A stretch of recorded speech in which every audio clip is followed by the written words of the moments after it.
आपका स्वागत है आपके अपने YouTube चैनल महाअध्ययन में। वीडियो को लाइक करें और चैनल को सब्सक्राइब करना बिल्कुल भी ना भूलें। अगर आपने अभी तक चैनल को सब्सक्राइब नहीं किया है तो जल्दी से कर दें। आज हम करने जा रहे हैं हमारी 7th क्लास की वर्कशीट जो है सोशल साइंस की, और सोशल साइंस में से भी यह जियो का पार्ट है। हमारी वर्कशीट का नंबर है 4 और आज की डेट है जो कि एक इम्पॉर्टेंट डेट है, 2 अक्टूबर। तो क्या आप मुझे बता सकते हो कि 2 अक्टूबर को क्या खास बात होती है? देखें तो सही हमारे बच्चे कितने इंटेलिजेंट हैं। तो फटाफट से कमेंट बॉक्स में जाकर लिखें कि आज क्या खास दिन है।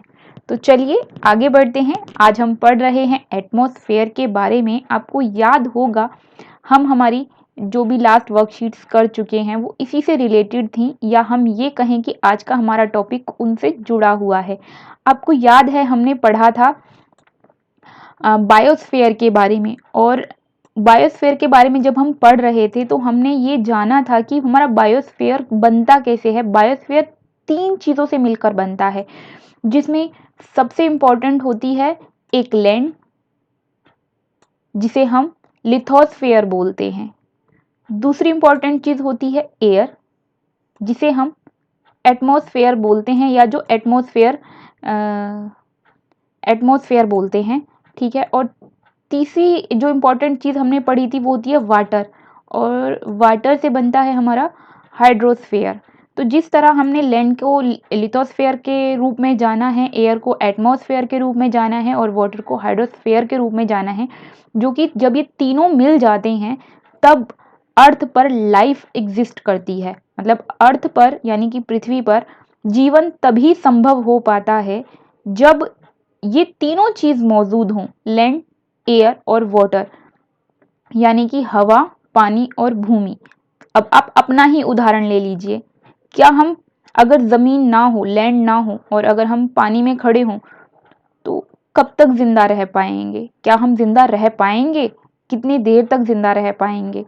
अगर हवा ना हो, एयर ना हो, एटमॉस्फेयर ना हो और सिर्फ लैंड और वाटर हो तो क्या हम जिंदा रह पाएंगे?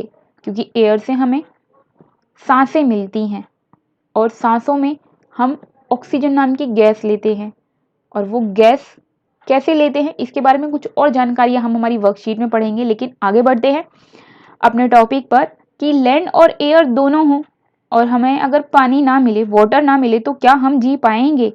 तो सिंपल, नहीं जी पाएंगे, क्योंकि जल ही जीवन है। ये हम बहुत बार पढ़ चुके हैं। तो लेट्स स्टार्ट हमारी वर्कशीट आज की और देखते हैं कि क्या खास बातें हैं एटमॉस्फेयर के बारे में जो हमारी वर्कशीट हमें बता रही है। तो याद रहे एटमॉस्फेयर जो है वो हमारा एयर से बनता है। तो देखें एटमॉस्फेयर के बारे में और चीज़ें। The atmosphere is the thin layer of air that surrounds the earth.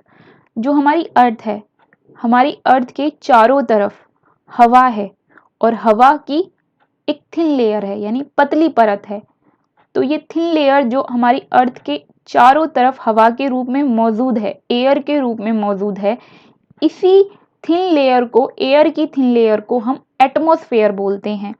और जो अर्थ की ग्रेविटी होती है, ग्रेविटी फोर्स ऑफ द अर्थ, आपको याद होगा कि जो अर्थ की ग्रेविटी होती है वो हम सबको अर्थ से जोड़ कर रखती है। अगर अर्थ में ग्रेविटी नहीं होती तो हम ग्रेविटी की वजह से ही, क्योंकि अर्थ पर खड़े हैं, अगर ग्रेविटी नहीं होती तो हम सब अर्थ के ऊपर से गिर जाते, और फिर पता नहीं पूरे यूनिवर्स में हम कहाँ भटक रहे होते, और फिर हमारा अस्तित्व होता भी या नहीं होता। शायद हमारा अस्तित्व नहीं होता, हम एग्जिस्ट ही नहीं करते। तो ये ग्रेविटी न सिर्फ हमारे लिए ज़रूरी है बल्कि इस थिन लेयर के लिए भी ज़रूरी है। ये ग्रेविटी अर्थ के चारों तरफ इस थिन लेयर को होल्ड करके रखती है। थिन लेयर को मतलब एटमॉस्फेयर को होल्ड करके रखती है। तो याद रहे, अगर आपसे पूछा जाए वो कौन सी फोर्स है जो एटमॉस्फेयर को होल्ड करती है, तो वो है gravity, gravitational force of the earth. आगे बढ़ें।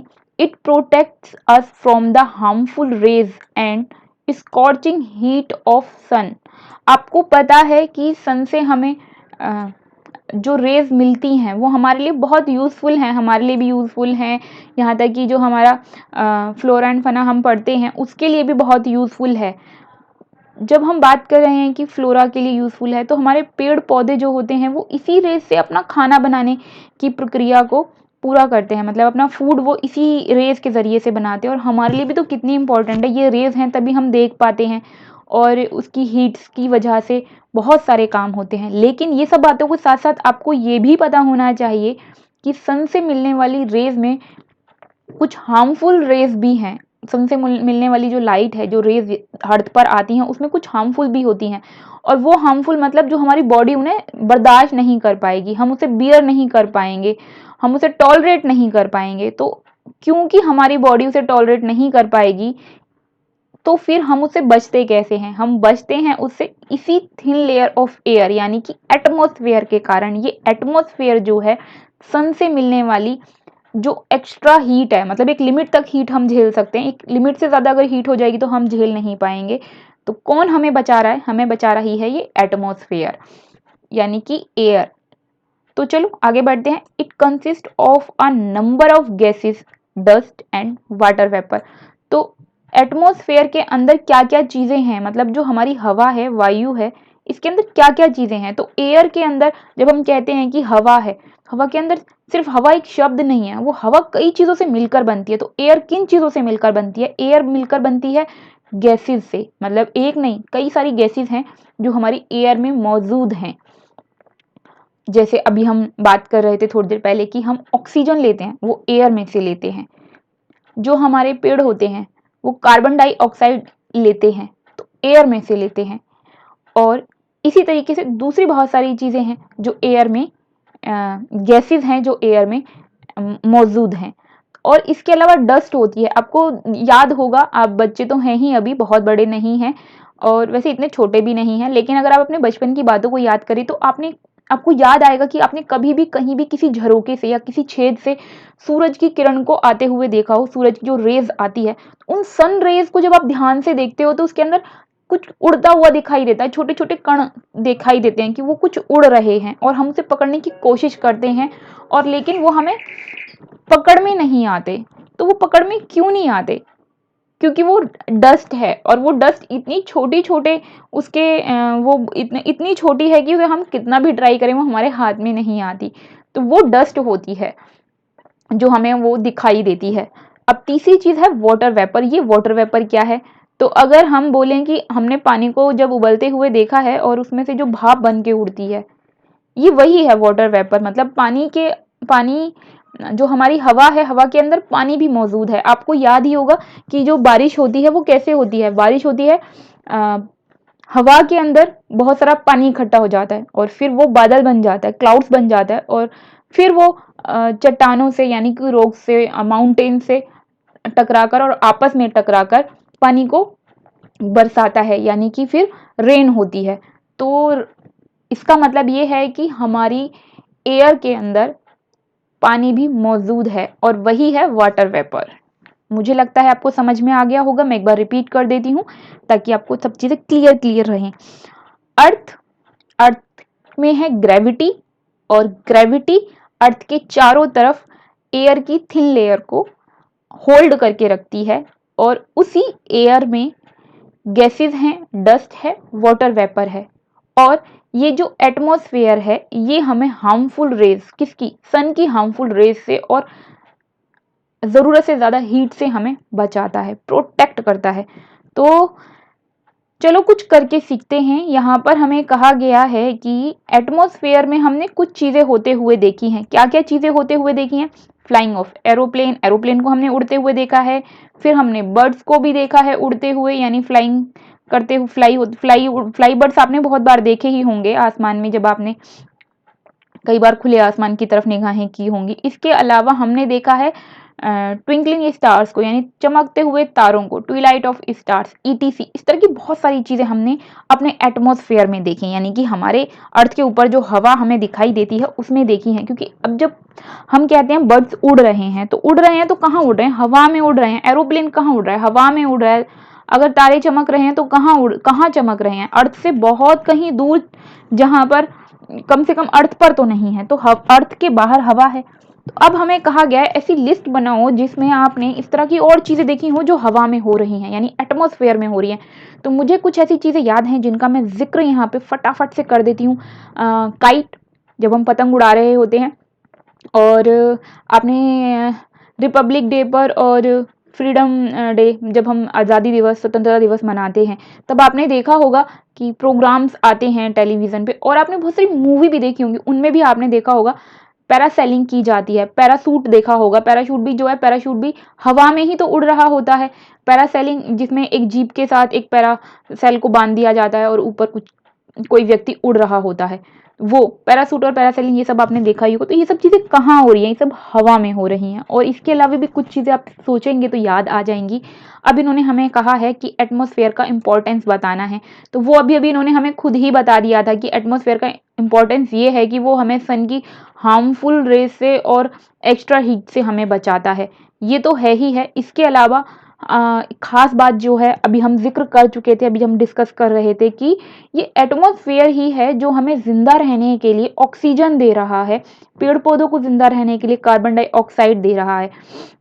यानी ये गैसेस हैं जो हमारे लिए इतनी इंपॉर्टेंट है। और अभी अभी हमने पढ़ा वाटर वेपर के बारे में, जो वाटर वेपर जो पानी जो हवा में मौजूद है, और वही जो है हमारे लिए बारिश का काम भी करता है।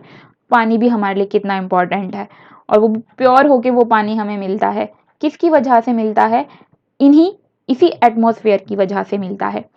तो फटाफट से इसको लिख लीजिएगा। अब बढ़ते हैं, लेट्स नो कि क्या बताया गया है हमें यहाँ पर हमें अभी अभी हम बात कर रहे थे ना गैसेस की, गैसेस के बारे में बताया गया है कि हमारी अर्थ के आसपास हम एटमॉस्फेयर की जो बात करें, उस एटमॉस्फेयर में कौन सी गैस कितनी है। तो उसमें सबसे ज़्यादा अमाउंट में जो गैस पाई जाती है वो होती है नाइट्रोजन, और वो होती है 78%। मतलब हमारी एयर में 78% नाइट्रोजन है और 21% ऑक्सीजन है। इन दोनों को मिलाकर 99% हो गया। तो गैसेस 99% गैस जो है वो एयर के अंदर ऑक्सीजन और नाइट्रोजन है। अब बचा 1%। 1% कई सारी गैसों को मिलाकर बनता है, जिसमें 3 नाम हमें यहाँ पर दिए गए हैं, कार्बन डाइऑक्साइड, नियोन और हाइड्रोजन। ये वो गैसें हैं, ये थोड़ी थोड़ी मात्रा में हमारी हवा में मौजूद हैं। इसके अलावा भी हैं क्योंकि यहाँ पे ईटीसी लिखा हुआ है, एक्सेट्रा। तो इस तरह आज की हमारी वर्कशीट जो है हमें बहुत सारी बातें बता गई, वो भी थोड़ी सी लाइनों में। और एक बार फिर से मैं रिपीट कर देती हूँ, जो कि मैं आपको पहले भी बता चुकी हूँ, कि बायोस्फीयर का यहाँ पे जिक्र किया गया है इस वाले लास्ट वाले बॉक्स में, और मैंने आपको बताया ही था बायोस्फीयर क्या होता है। मुझे नहीं लगता अभी दोबारा रिपीट करने की ज़रूरत है, लेकिन इस पिक्चर को देखने की ज़रूरत हमें ज़रूर है। अपने राइट हैंड पर देखिए, एक छोटी सी पिक्चर दी गई है, और यहाँ पर हमें जो आधा दिखाई दे रहा है गोल, वो हमारी अर्थ है। तो अर्थ के ऊपर हमें ये लेयर्स बताई गई हैं कि हमारी एटमॉस्फेयर की 5 लेयर्स होती हैं, और उन 5 लेयर्स के नाम यहाँ पर लिखे हैं। आप इन्हें ज़रूर याद रखिएगा, हो सकता है आगे आने वाली वर्कशीट्स में हमें इसी के बारे में पढ़ने को मिल जाए। तो हमारी अर्थ के तुरंत ऊपर जो एयर की लेयर है उसका नाम है ट्रोपोस्फेयर, और ट्रोपोस्फेयर के जो तुरंत ऊपर है वो है स्ट्रेटोस्फेयर। उसके ऊपर जो मिडिल में है वो मिसोस्फेयर, और उसके ऊपर थर्मोस्फेयर, और उसके ऊपर जो बाहर है, बाहर बाहर मतलब कहते हैं एग्जिट कर जाओ, एग्जिट मतलब बाहर जाओ, तो एग्जिट से एक्सोस्फेयर। तो यहाँ पर ये 5 नाम है जो आपको फटाफट याद करना है। मिडिल में मिसोस्फेयर और सबसे बाहर एक्सोस्फेयर, 2 नाम तो आपको याद ही हो गए। उसके बाद तुरंत ऊपर ट्रोपोस्फेयर, फिर स्ट्रेटोस्फेयर, मेसोस्फेयर के ऊपर थर्मोस्फेयर। 5 नाम हो गए ना याद? चलो तो आगे बढ़ते हैं। व्हाट इज बायोस्फेयर हमने अभी अभी पढ़ा था, जहाँ पे तीनों चीजें मिल जाएंगी, लिथोस्फेयर, एटमॉस्फेयर और हाइड्रोस्फेयर, यानी कि लैंड, एयर और वाटर, तीनों जहाँ मिल जाएंगे वहां बन जाएगा हमारा बायोस्फेयर। तो लिख लीजिए। अब बढ़ते हैं 5 लेयर्स ऑफ एटमॉस्फेयर। देखें आपको याद हुई कि नहीं, याद कीजिए। सबसे पहले कौन सी थी? सबसे पहले एक्सोस्फेयर, फिर थर्मोस्फेयर, मेसोस्फेयर और स्ट्रेटोस्फेयर, देन ट्रोपोस्फेयर, और इन्हें आपको याद रखना है। तो बढ़ें आगे। अब हम बात कर रहे हैं गैसेस की। हमने 5 गैसेस के नाम पढ़े थे, और वही पांचों नाम हमें यहाँ पर फिल करने हैं। मतलब यहाँ पर देखिए कितनी अच्छे से वर्कशीट हमारे लिए बनाई गई है। डैश छोड़े गए हैं, वो भी गैसेस के नाम के बीच में, ताकि हम गैसेस की स्पेलिंग को बहुत अच्छे से याद कर लें। तो ठीक है, अच्छे से लिख भी देते हैं। नाइट्रोजन, ऑक्सीजन, फिर कार्बन डाइऑक्साइड, देन नियॉन और उसके बाद हाइड्रोजन।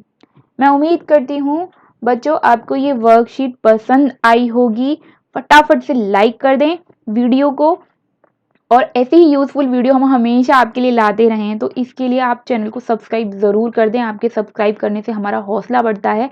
अगर आपने सब्सक्राइब नहीं किया है तो आपके वीडियो के नीचे ऐसा रेड कलर का सब्सक्राइब का बटन आ रहा होगा, उस सब्सक्राइब के बटन को दबाते ही उसका कलर चेंज, मतलब चैनल सब्सक्राइब, ये सिर्फ आपको एक ही बार करना है। और नोटिफिकेशन का बेल दबाने से आपके पास हमारी वीडियो डलते ही सबसे पहले नोटिफिकेशन आ जाएगा। वीडियो देखने के लिए थैंक यू। और हाँ, बिल्कुल मत भूलना 2 अक्टूबर आज क्या खास है, कमेंट बॉक्स में लिखें।